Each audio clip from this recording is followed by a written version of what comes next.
President of the Treasury Board. Thank you, Mr. Speaker. And I'm delighted to speak about this proposed legislation before us, as it will allow us to deliver on the commitment we made to Canadians to improve security and to include the scrutiny and review when it comes to national security and intelligence activities of the Government of Canada. And I was listening to the recent debate with the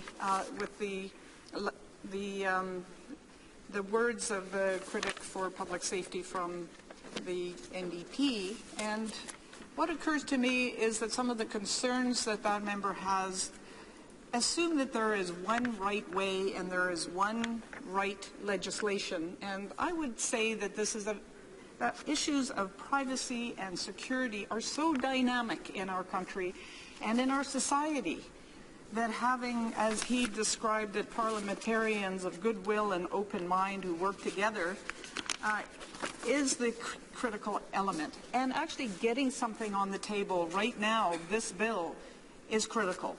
So I am very optimistic about this bill, and I do want to remind the member from Victoria that the challenges around balancing security and privacy in an internet age will not stop, and there will never be a point where everything is exactly, we can freeze it in time and say that's it. We will have to keep being aware of the issues as they arrive and improving our responses to them. And this bill is an excellent, excellent step forward on that.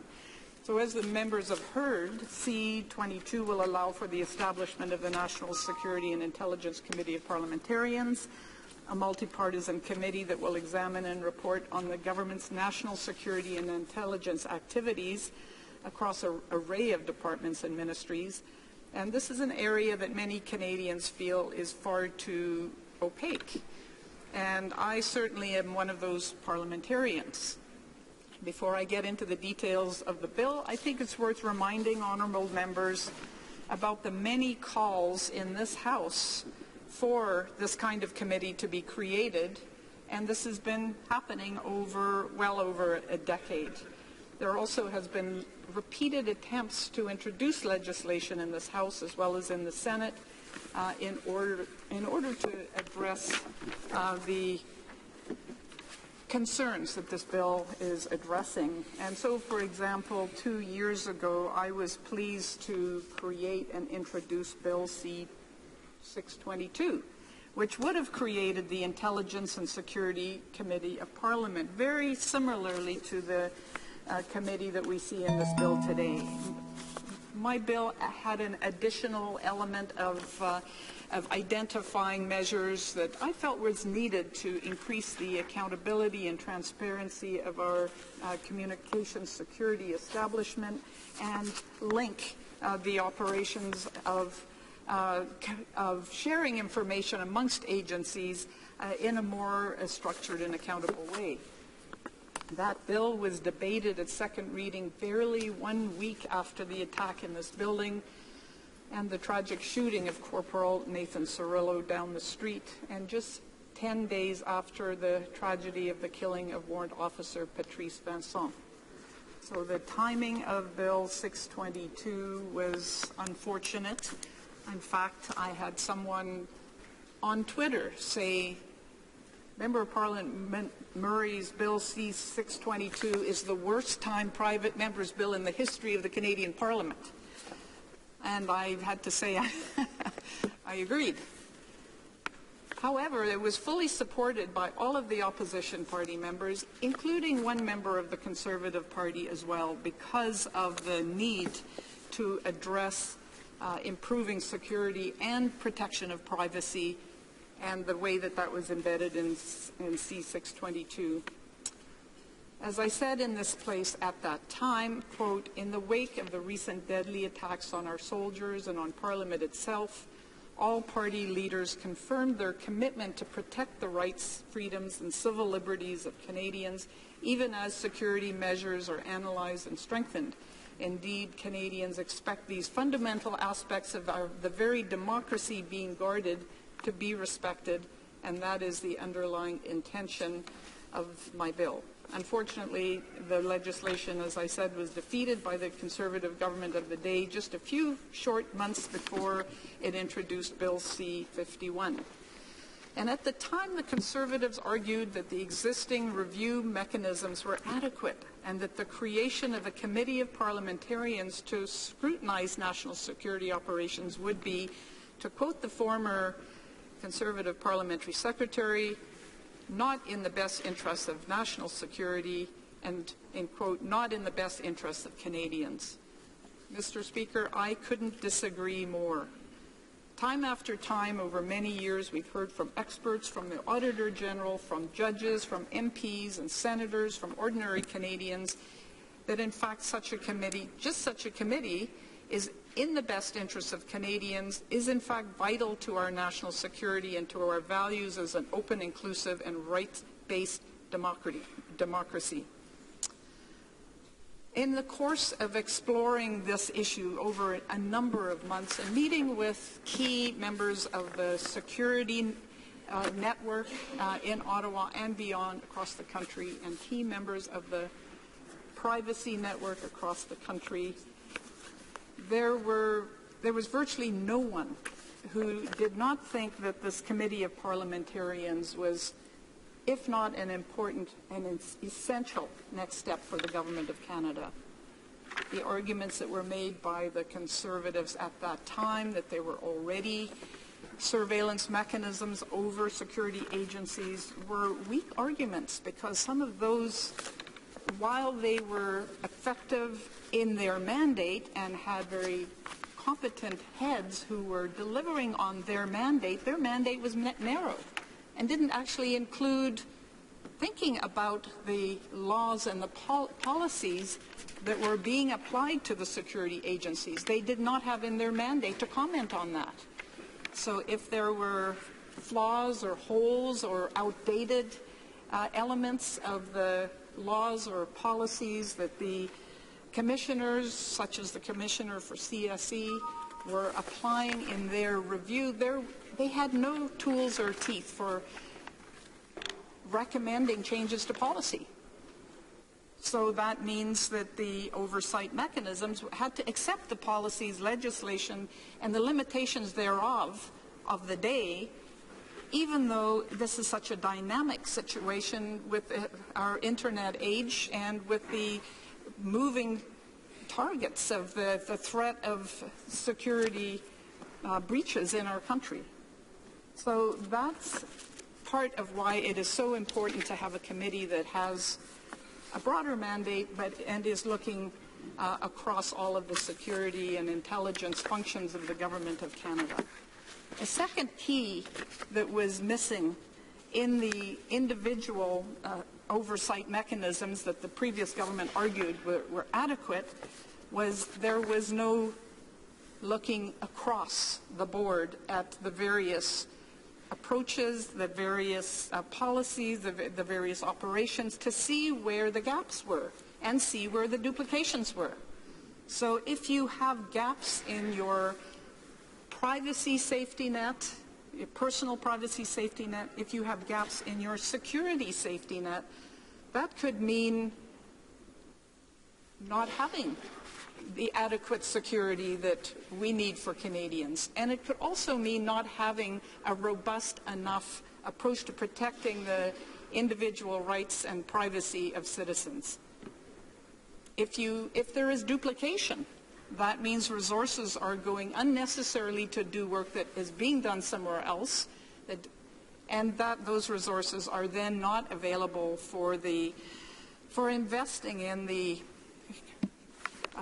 full application of the policies of the agencies to protect Canadians and respect the individual privacy and rights. So indeed, the bill before us today is a key component of our government's ambitious national security agenda, one that's focused on achieving a dual objective, keeping Canadians safe and safeguarding the rights and freedoms that we all enjoy as Canadians and that are indeed the hallmark of being Canadian and which are looked at by countries around this globe as a model for what they would aspire to, the safeguarding of rights and freedoms. And so that's why it was the central focus of our platform, and that's why it's been put before this House. So in terms of this, the detail of this legislation, so first, in terms of structure, the proposed committee would be a statutory entity whose members would be drawn from the ranks of current parliamentarians across party lines. And I see that as being a structure that will create a nonpartisan responsibility to other members of Parliament to report on our behalf on these matters in a way that crosses party lines and is in the best interest of Parliament's responsibility to the Canadian public to find the right way forward in balancing security and privacy rights. The committee will be comprised of 9 members, and that includes 7 members of Parliament, with a maximum of 4 being from the government party and 2 senators. Given the nature of its mandate, the committee would be granted unprecedented access to classified material, and a dedicated professional and independent secretariat would support the work of the committee to ensure it has the tools and resources that it needs to carry out its work. And, Mr. Speaker, that last sentence is a critical one. In some of the previous private members' bills that were proposed in this House, that was not included. So the resources to actually get assistance to be able to dig into things and have research done and perhaps travel and all of the support the committee needs to be able to do its work without major constraints are elements that I added in my private member's bill C-22 to build on the previous work that had been done by the able Liberal members of Parliament that had previously put forward a bill on to create a committee of parliamentarians. So having this dedicated professional and independent secretariat to support the work of the committee, as I said, is critical to its effectiveness. So another way that the committee will be proven effective is by having a broad mandate. And so this committee would have the ability to review the full range of national security activities in all departments and agencies across the Government of Canada. It's a key tenet of the bill, and it's crucial to what we are trying to achieve. And I have made mention of that earlier in my remarks about how important it is to be able to find those gaps and to find those duplications and be able to make our security safety net much stronger thereby. The committee will be able to take a look at all of this work that crosses some 20 different departments and agencies who all are involved to varying degrees in national security and intelligence activities. And it will gain a full picture of what the government agencies and departments are doing in national security and intelligence matters. In terms of this mandate, the model we've envisioned goes even farther than that which exists in most countries in the world where a similar type of committee currently exists. And I am proud that our Prime Minister supported a delegation going to London, to Great Britain, to look at their committee of parliamentarians who provide oversight so that we can learn and build on that model and improve based on what they heard. And I would say that we owe a great deal of thanks to the cooperation of the members of Parliament of Great Britain who over the years have been willing to share their successes and their challenges and their ideas for how to make a better legislation. And it is worth mentioning, incidentally, that this kind of parliamentary body exists in most Western democracies, including all of our Five Eyes allies, which is one of the reasons I was so surprised at the intransigent refusal to support this concept by the previous Conservative government.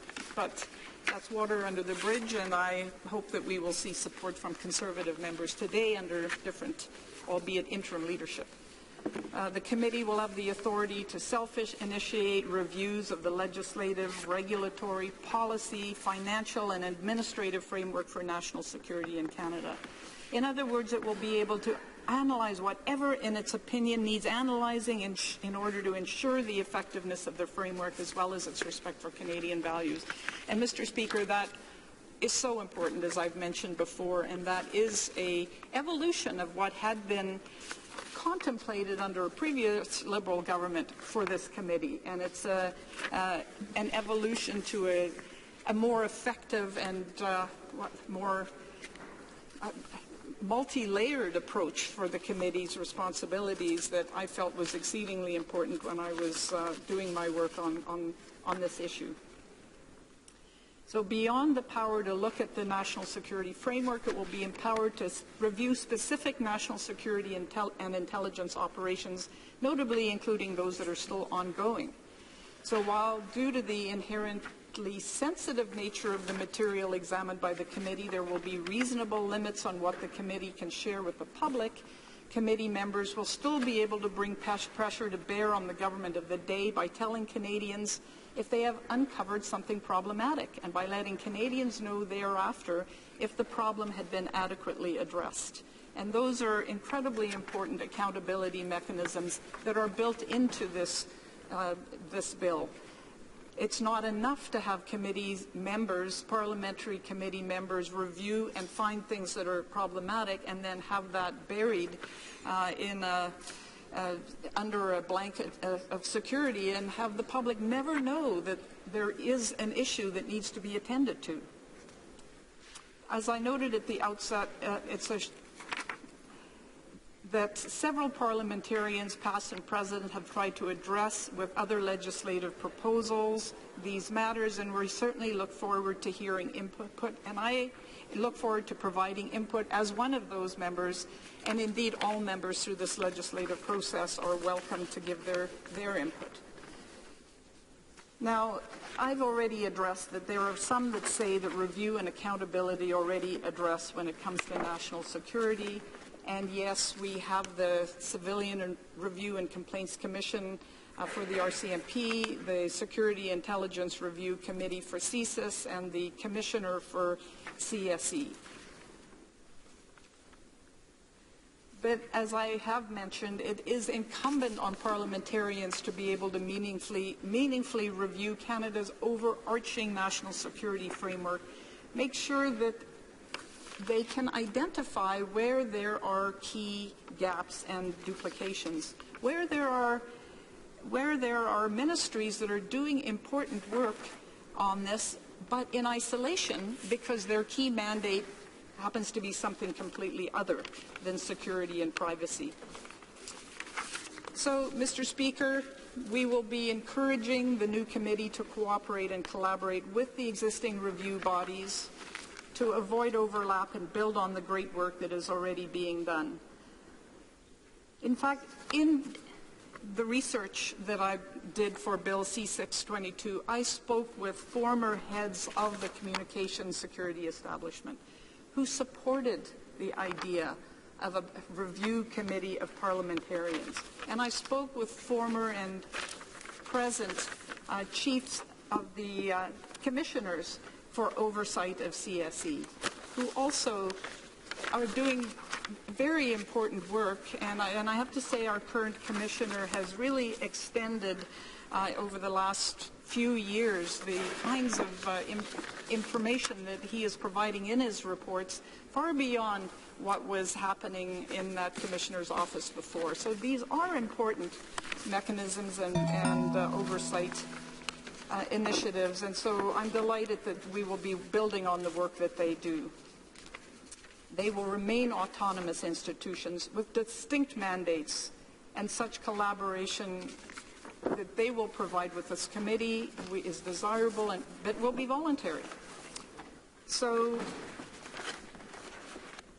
Mr. Speaker, this committee is going to go far in helping us reestablish the balance between democratic accountability and national security that is so hugely desired by the Canadian public. It's of crucial importance to our government. We heard about it throughout the recent election in 2015. It's crucial in importance to Canadians, and we look forward to engaging in constructive and thoughtful debate with members on all sides of the House on this and other issues related to improving our national security while defending and supporting the civil liberties and privacy rights of Canadians. Thank you.